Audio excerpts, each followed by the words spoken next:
concert hall for performance of orchestral music. I say fortunate, this being a university, that people here don't think we're fortunate to have it, and think that we shouldn't have it, but we do, and it's a wonderful thing to study. Some universities have linear accelerators, some universities have reactors. We have a beautiful concert hall. And so as a physics department, we said we should study this thing. And along with Dr. Kaminsky, we received a nice grant this year to buy the equipment necessary to study it.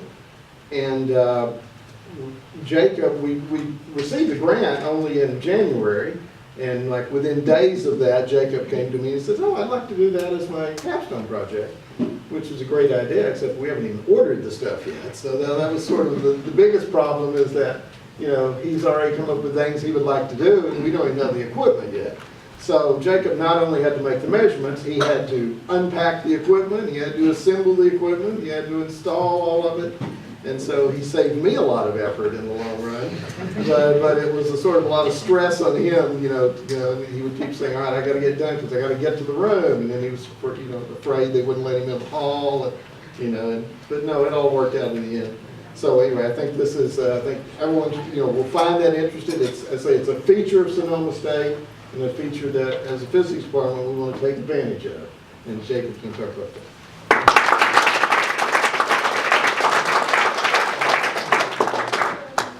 Okay, so I did my senior project on an acoustic analysis of the Weil concert hall according to the ISO standards of 3382. Is this not the right one? Alright. So the importance of objective measurements is to be able to try and predict whether a concert hall will have favorable acoustic properties before we actually build it. Whereas before we had objective measurements, we would build it and then find out whether it was good or not based off of someone going in there and saying whether it was good. And that was expensive to have to remodel at that point. So all the opinions that people would form inside of a hall are based off the perceived qualities of sound, which are loudness, timing, and duration, which are pretty self-explanatory, and the pitch, which is the perceived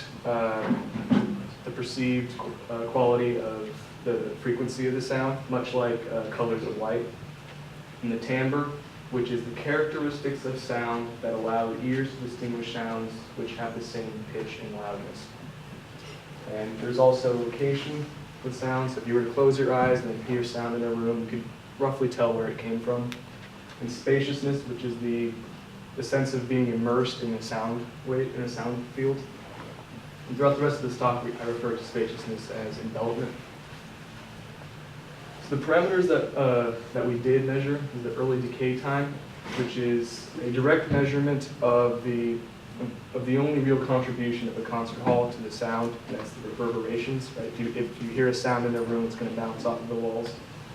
And the clarity, which can be thought of as just the signal-to-noise ratio of the room.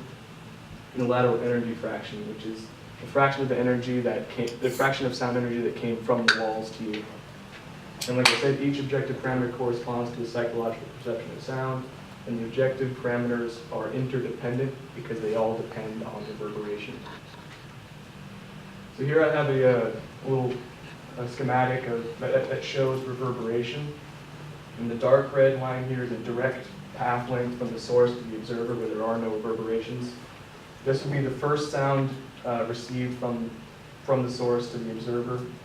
And the blue line here is one single reflection. So because it had a longer path distance, a time delay, but it should be close enough that the brain can still morph the two sounds together as one, just to have one.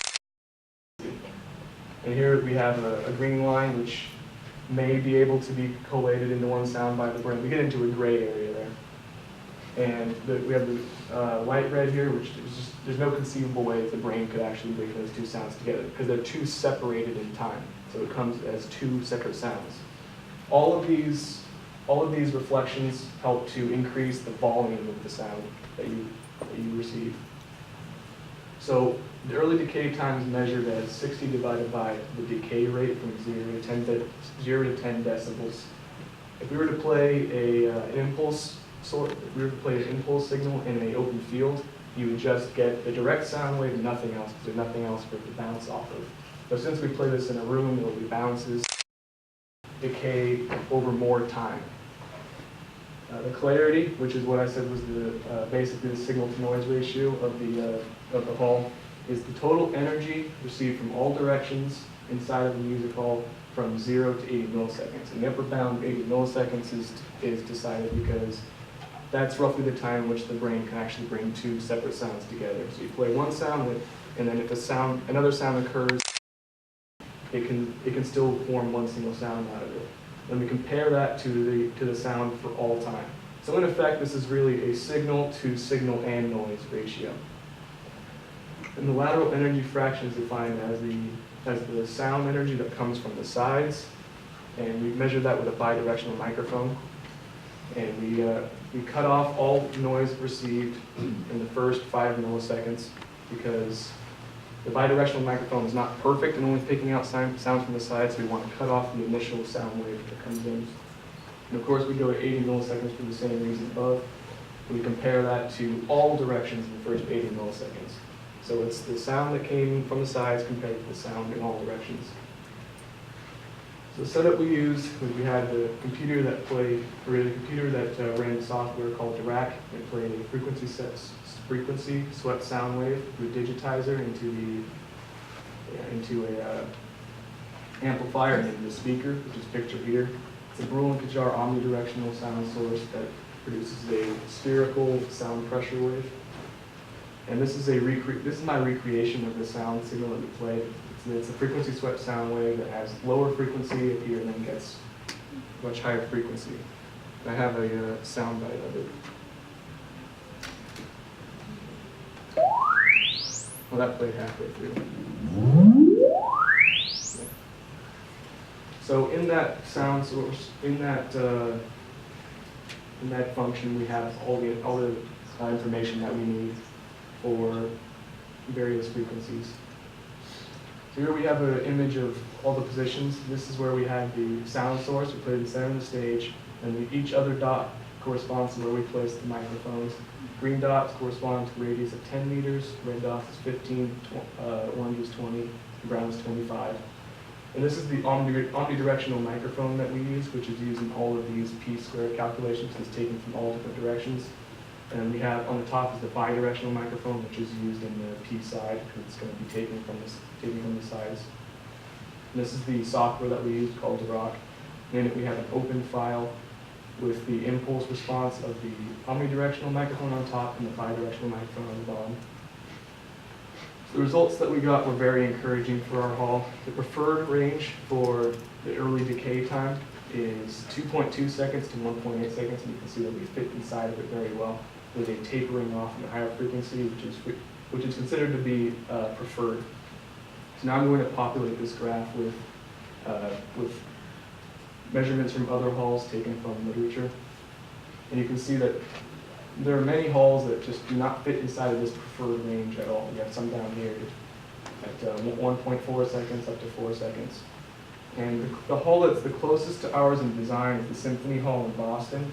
And you can see that we match it very well for the lower frequencies, but when we get into the higher frequencies, there's a bit of a deviation.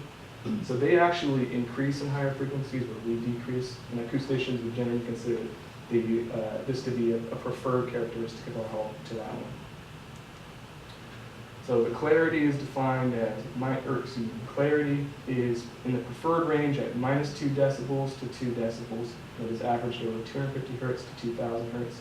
So eyeballing, you can see that our average is just right in the bottom of the preferred range for clarity. But many of the world's most famous halls here are below the preferred range. So even though we're at the low end, we do happen to fare better in this result than many other world famous halls. In the lateral fraction, the preferred values are 0.1 to 0.35, which is not shown, but you just can't find many halls that are that high. It's average from 250 hertz to 1,000 hertz. You can see that the results here are not particularly remarkable. We sit inside of the range of most halls for lateral fraction. So our sense of spaciousness is rather normal. So the conclusions, because early decay's large importance, and its remarkable results. One could reasonably conclude that Weil's floor seating is outstanding. And Weil Hall's lower end of preferred clarity is still quite good for classical music, but it may be found as inadequate for more technical jazz compositions or speech presentations. I'd like to thank Green Music Center, Steve Anderson, and Gene Wasp.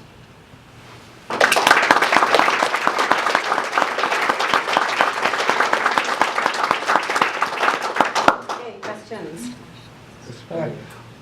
Where would you prefer to sit? Well, it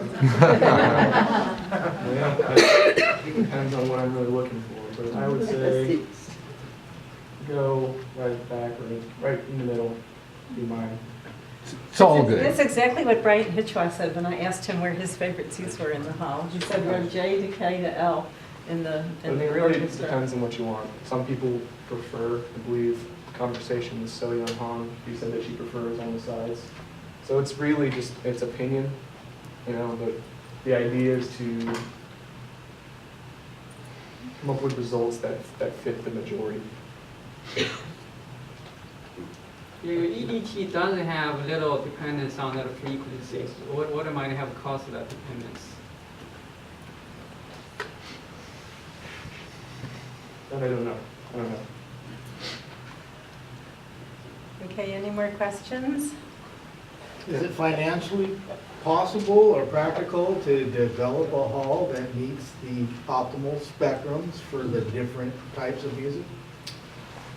It's theoretically feasible, but nobody has made a design yet that has preferable characteristics to the type of design that we have, which is a shoebox. Like, they've been remaking this hall since, I don't know, maybe the 18th century. I don't know exactly when it started, but people have made attempts and found that very frequently it's not as good as the classic design. Does that answer your question? Somewhat, yeah. Yes. Did you take any measurements moving the source of the sound? Normally the performers are on stage, Mhm. but did you put it to the back, to the side? You mean like on the sides of the stage, or Or like the sides of the stage, or even in other sections? That question comes from my experience being in that hall. Mhm. Absolutely hearing people 4 or 5 rows back as much as the person in front of me. And so I was just curious. So this work is generally done under the assumption that the sound will be coming from the stage, in which case the center is chosen because it's rough approximation. People do sometimes put them in fact, some people actually do multiple sound sources on the stage, which that's more expensive because each individual sound source is not cheap. But no, we did not place the sound source here. And although I was speaking to someone who did tell me that in the same hall they did have one performance that had some people playing music up in the balconies, which, no, we did not do that. In short. Okay, so let's just thank Jacob again.